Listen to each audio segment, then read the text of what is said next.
세상을 바라보는 발칙한 시선, 발칙한 경제입니다. 저는 염현석 기자입니다. 오늘 제가 준비한 시간은요, 수소에 대한 이야기입니다. 요즘 계속 수소에 대한 이야기를 하고 있는데요. 수소에 대한 대략적인 이야기를 한번 했고요. 그 다음에 미국과 중국, 누가 더 시장 규모가 더 크고 어느 나라가 조금 더 가능성 있는 걸 할 것인지에 대한 이야기를 한번 해봤습니다. 수소를 하는 여러 나라들이 있습니다.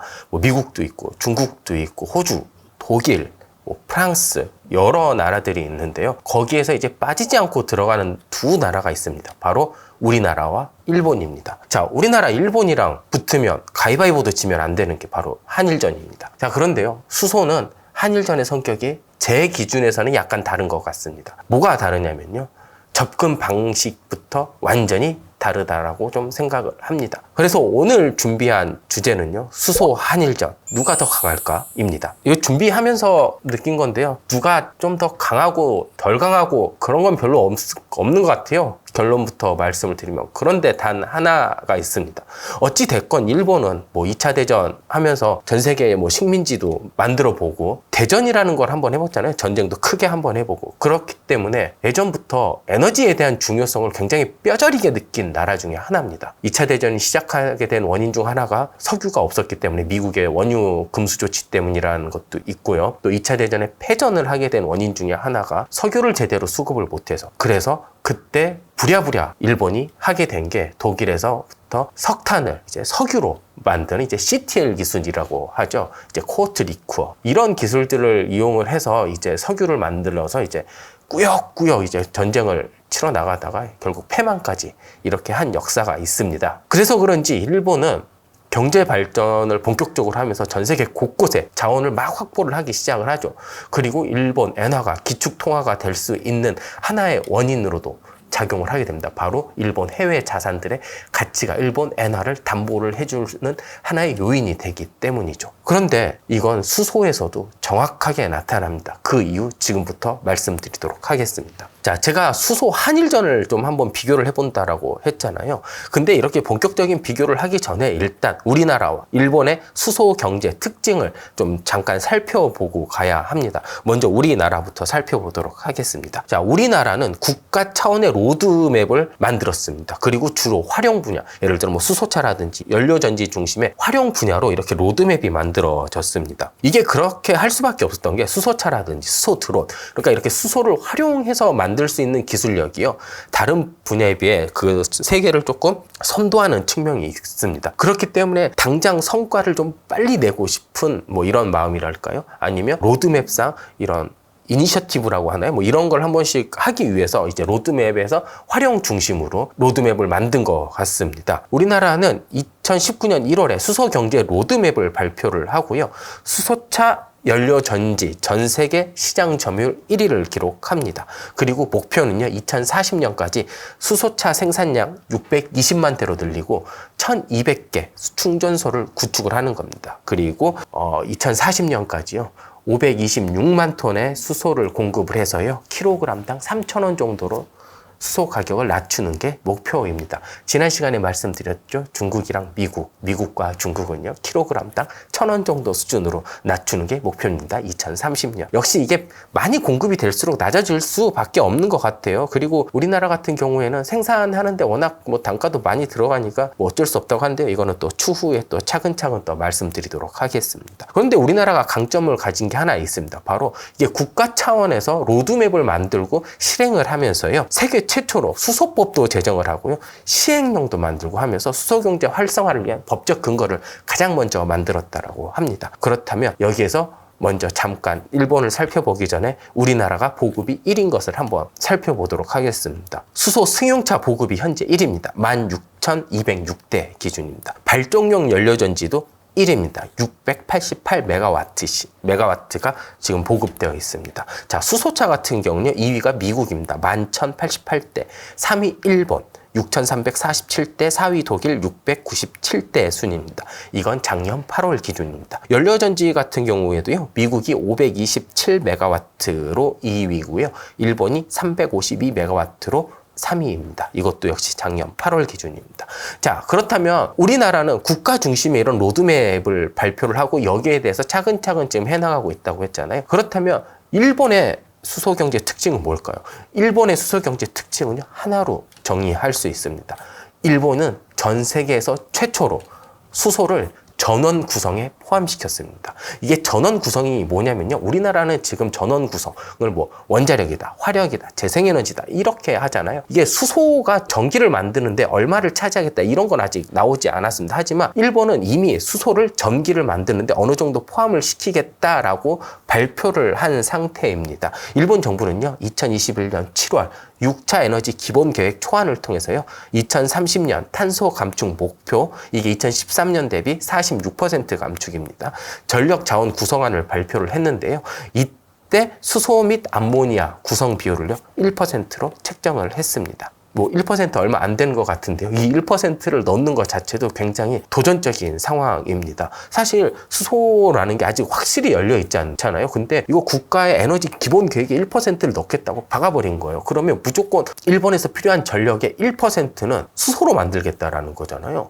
그러면 우리나라 기준으로 말씀을 드려볼게요. 우리나라가 1년에 사용하는 전력량이요, 500테라와트시입니다. 그러면 1%라고 하면 5테라와트시를 수소로 만들 수 있는 능력을 갖춰야 되는 거예요. 일본이 우리나라보다 전력 시장 규모가 작을까요? 저는 그렇게 생각하지 않거든요. 그러면 이 1%의 규모가 굉장히 상대적으로 지금과 비교하면 엄청난 도전이고 많은 거를 갖춰야 나가야 되는 이런 의미로 될 수도 있습니다. 뭐 잠깐 일본의 6차 에너지 기본계획 초안에 대해서 설명을 드리면요, 이때 그린 에너지 비중을 당초 22에서 24%를 36에서 38%로 확대를 했습니다. 그리고 여기에 수소 및 암모니아 구성 비율을요, 따로 1%를 더 책정을 한 겁니다. 이거는 전 세계 최초로 수소가 전력 구성원에 들어간 겁니다. 근데 그러면 일본은 뭐 전력 구성원에 넣는 거 말고 어떤 게 그렇다면 수소 경제의 특징일까요? 일본은 섬나라입니다. 그리고요, 일본도 자연 환경이 우리나라랑 그렇게 크게 다르지가 않습니다. 사계절이 있고요, 영토도 뭐 넓은 편이지만 뭐 호주라든지 중국, 미국처럼 광활하거나 뭐 그러지는 않잖아요. 그렇기 때문에 재생에너지를 하는데 꽤 좋은 조건은 아니라고 합니다. 그렇기 때문에 일본 같은 경우에 36에서 38% 그리고 수소 전력 구성원 1%를 맞추기 위해서는요, 재생에너지, 그러니까 그린 에너지를요, 수입을 해와야 됩니다. 근데 우리가 전기를 어떻게 수입을 해옵니까? ESS에다가 넣어가지고 수입을 해와야 될까요? 아니죠. 배보다 배꼽이 더 큰 상태가 되겠죠. 그렇다면 전기가 남는 저기 뭐야, 호주 이런데 전기선을 뽑아가지고 연결해야 될까요? 아니죠. 그것도 돈이 너무 많이 들겠죠. 그래서 생각을 한 게 바로 수소를 매개체로 사용을 하겠다라는 겁니다. 그렇기 때문에요, 일본의 수소 경제는 운송과 운반 중심으로 발전을 하게 되는 겁니다. 그리고요, 실제 브루나이, 호주 등에서 수소 수입 프로젝트를 실제로 하고 있고요. 제가 지난 5월에 호주를 갔다 왔거든요. 거기에서 실제 일본 기업들과 호주 정부가 힘을 합쳐서 액화 수소를 만들어서 일본으로 수출을 하는 그 현장을 갔다 왔습니다. 이게 세계 최초였거든요. 그 이야기도 나중에 다시 좀 더 자세히 해드리도록 하겠습니다. 그러면 이제 본격적인 비교부터 먼저 들어가도록 하겠습니다. 일단 그 생산 부분부터 먼저 비교를 하도록 하겠습니다. 전제부터가 다릅니다. 생산이라는 게 우리나라는 진짜 우리나라에서 생산도 하고 수입도 해서 들여오는 것 자체를 이제 생산이라고 한다면요, 일본 같은 경우는 대부분 수입해서 들여오는 걸 생산량, 그러니까 수요량으로 본다라는 겁니다. 일본 같은 경우에는요, 2017년 발표한 수소 기본 전략에서 해외에서 현지 자원을 활용해 수소를 생산한다고 밝혔습니다. 수소 생산에 필요한 자원과 재생에너지 인프라가 부족하다라고 아예 인정을 했고요. 그렇기 때문에 해외에서 블루수소라든지 그린수소를 생산하고 들여오겠다라는 게 정책의 핵심이었습니다. 이때 주요 생산지로요, 두 나라를 꼽습니다. 호주와 사우디입니다. 왜냐하면 이 당시부터 시작을 했었던 게요, 호주에서는 탄소 배출이 많아서 에너지원으로 이용이 불가능한 갈탄이라는 게 좀 많이 있습니다. 여기에서 수소를 추출을 해가지고요, 탄소는 포집을 해서 블루수소를 생산을 해서 이거를 실제로 일본으로 가져온다라는 건데요, 이미 성공을 했습니다. 파일럿 단계에서 시작을 성공을 했고요. 이게 현재는 지금 실증 단계를 넘어서 이제 상용화 단계로 넘어가거든요. 그래서 아마 올 하반기부터 다시 상용화 작업 단계를 거쳐서요, 내년부터 상용화를 서서히 다시 시작을 한다고 합니다. 여기에서 아마 파일럿 단계에서 이게 HSC라는 프로젝트인데요, 프로젝트 실증 단계에서 많은 오류가 있었다라고 합니다. 언뜻 얘기를 해준 거가요, 호주에서 일본으로 넘어올 때 액화수소 손실률이 꽤 많았다라고 하더라고요. 그래서 이제 그 운반 비용이 이제 너무 많이 들어갔다. 그래서 지금 당장은 경제 경제성이 없지만 이거 충분히 잡아낼 수 있다라고 이제 뭐 자신감은 보이더라고요. 그리고 이제 호주에서는 뭐 이렇게 가져온다고 하면 사우디에서는 어떻게 가져올까요? 사우디가 사막도 많고 굉장히 땅이 넓은 나라 중에 하나입니다. 태양광이 되게 많아요. 이거를 이용해서 그린 수소를 생산한다라는 계획입니다. 그렇게 해서요, 일본 같은 경우에는요, 2030년까지 수소를 활용한 발전 단가를요, 킬로와트 시당 0.15달러 수준으로 맞춘다라고 합니다. 0.15달러면요, 지금 현재 환율 기준으로 한 190원 정도 됩니다.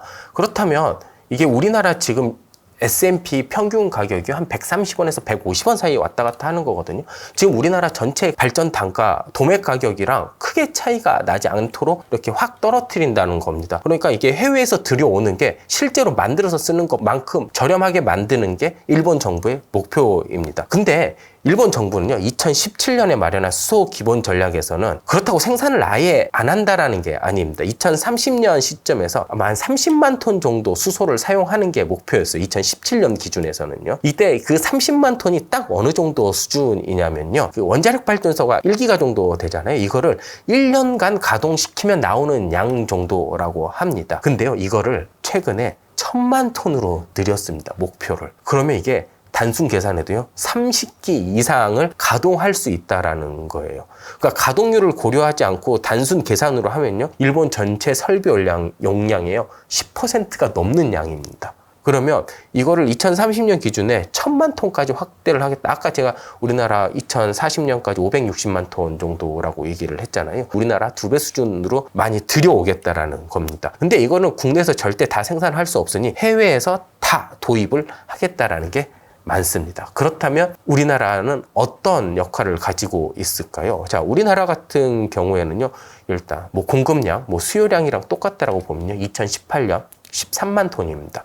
이게 올해 47만 톤이고요. 2030년 194만 톤입니다. 2040년 이게 526만 톤까지 늘어납니다. 가격 역시요, 올해가 한 6,000원 정도로 생각을 하고 있고요. 2040년 이제 3,000원 정도로 킬로그램당 낮춘다라고 합니다. 우리나라 같은 경우 보면요, 추출 수소를 제외한 부생, 수전의 해외 생산에서 70%를 하고 이제 추출 수소를 30% 정도 가능하게 한다라고 하는데요. 이게 최근에 조금 수정이 됐습니다. 해외 생산을도 우리나라에서 좀 많이 늘린다라고 합니다. 전문가에 따라서 조금 다르지만요, 아마 우리나라도 2040년이 되면 수소 수요량이 더 많이 늘어날 거다. 그렇기 때문에 그 수소 수요량을 다 챙기려면 해외 생산량을 많이 늘려야 된다라고 얘기를 합니다. 그래서 70%까지 좀 늘려야 되지 않느냐, 뭐 이런 얘기도 좀 나오고 있습니다. 그렇다면 작년에 나왔던 수소 이행 계획을 한번 우리나라가 조금 더 자세히 보도록 하겠습니다. 현재 2020년 기준입니다. 우리나라가 자체적으로 공급하는 게요, 얼마 안 됩니다. 그리고 청정 수소 자급률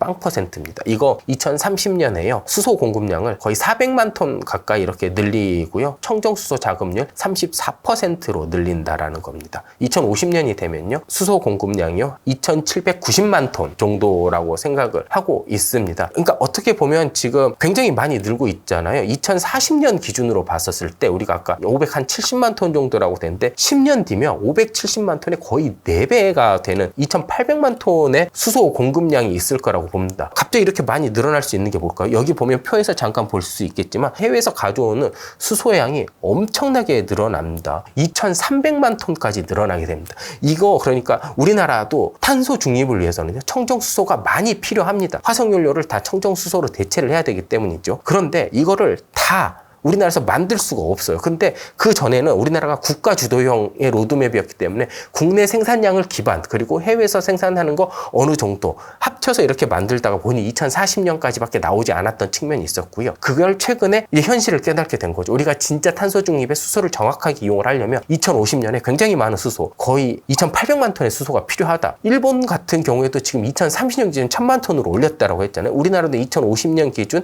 2800만 톤으로 올린 거예요. 그렇다면 해외에서 얼마나 가져와야 되냐?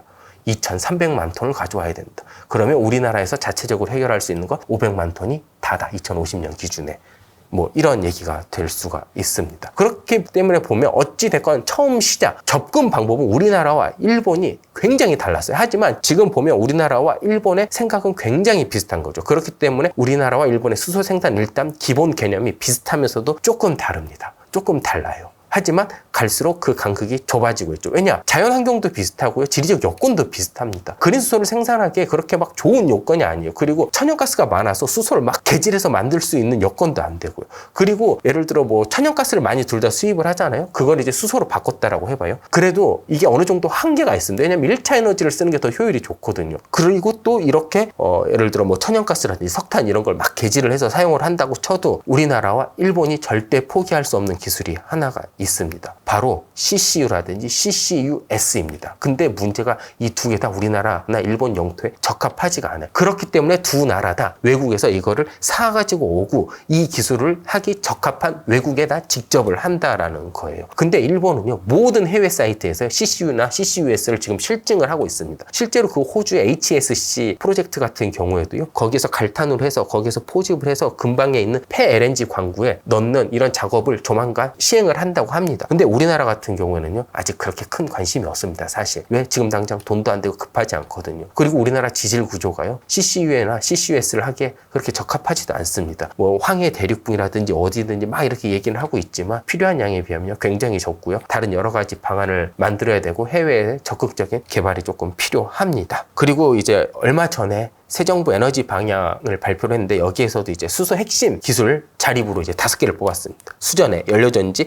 수소 선박, 수소차, 수소 터빈 다 활용과 관련된 부분이 많죠. 그리고 생산, 유통, 이런 전주기의 생태계를 조기 완비하기 위해 청정수소 공급망 구축 및 세계 1등 수소산업 육성이 이번 정부의 목표입니다. 아직도 그런 좀 아쉬워요. 이렇게 우리나라도 해외에서 많이 들여와야 되는 나라인데 핵심 기술이 수소 액화 기술이고 그 액화를 운반할 수 있는 기술인데 그런 거에 대한 관심이 조금 떨어진 게 좀 아깝습니다. 자, 우리나라와 일본의 첫 번째 수소 경제 비교는 여기까지 하겠습니다. 다음 시간에는요, 저장 운송 분야랑 활용 분야에 대해서 조금 더 자세히 살펴보도록 하겠습니다. 지금까지 들어주셔서 감사합니다.